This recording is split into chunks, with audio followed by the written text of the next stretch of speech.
जिस बच्चे को गोविंद ने उत्तरा के गर्भ में जाकर के बचाया था वही तो राजा परीक्षित है। वही श्रीमद् भागवत का मुख्य श्रोता है। वह जन्म लेते ही जीव सोचता रहा, जैसे ही उसने जन्म लिया और आलती पालती मार करके बैठ गया और देखने लगा, चारों तरफ देखने लगा कि जिसने मुझे गर्भ में बचाया वो कहां है, क्योंकि उसका नाम था परीक्षित। परितः इच्छति इते परीक्षितः।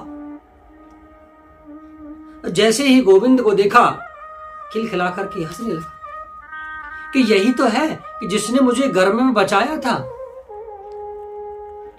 भगवान श्री कृष्ण ने उसको गोद में उठाया।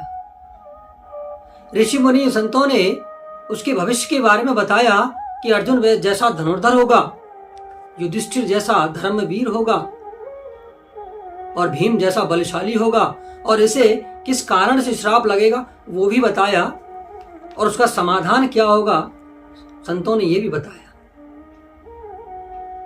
भगवान श्री कृष्ण बोले, एक भुआ कुंती भुआ, मैं अब जाना चाहता हूं। अर्जुन से कहा कि तुम चलोगे द्वारिका? तो भगवान कृष्ण के साथ तो अर्जुन द्वारका चले गए और द्वारका में जाकर के सब कुछ भूल गए। क्या हस्तिनापुर, क्या इंद्रप्रस्थ, सब कुछ भूल गए। और इधर द्वारका में यदुवंशियों ने संतों का अपराध कर दिया और आपस में लड़ते लड़ते पूरे यदुवंश का विनाश हो गया। बलराम जी शेष बनकर के क्षीर सागर में चले गए और हमारे गोविंद भी किसी को निमित्त बनाकर के अंतर्ध्यान हो गए।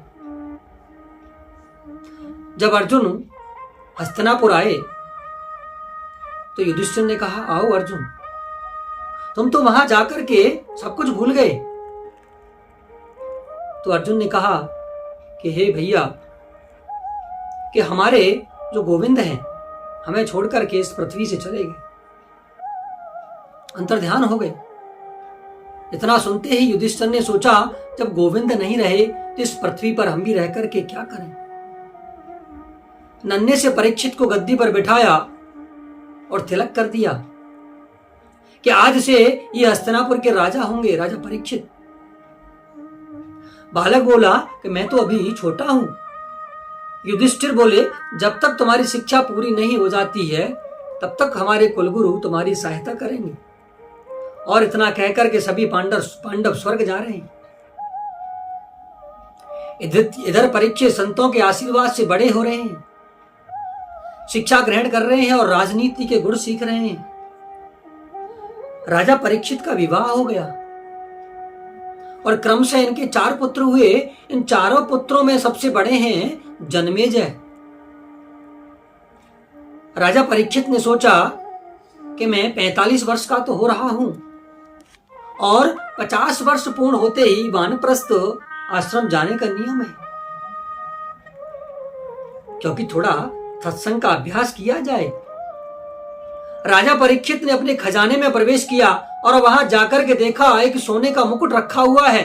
उस मुकुट को धारण किया और सैनिकों को लेकर के वन को चले गए। वन में जाते जाते सैनिक पीछे रह गए और राजा का जो घोड़ा था वो आगे निकल गया। और वहां जाकर के परीक्षित ने एक बड़ा ही विचित्र दृश्य देखा कि एक पैर से कोई बैल खड़ा है और बैल के सामने गौ माता खड़ी है। वो जो बैल है वही तो साक्षात धर्म है। सतयुग में धर्म के 4 चरण होते हैं, सत्य, दान, दया और पवित्रता। त्रेता युग आते आते धर्म के 3 चरण रह गए, सत्य, दान और दया।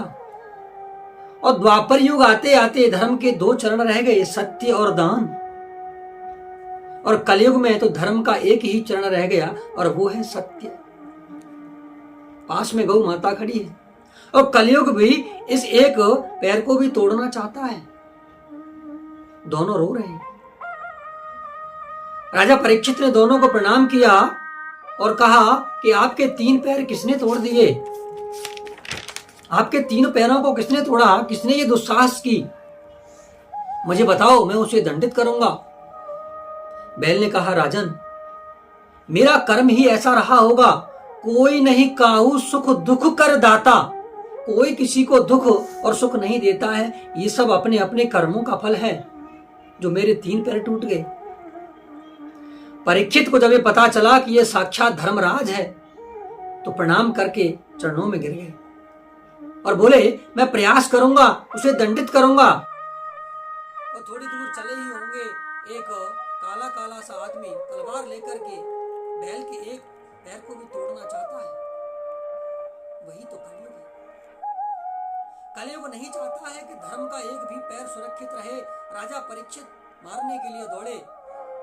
तुम्हारी हिम्मत कैसे हुई मेरे राज्य में आने की? निकल जाओ यहां से।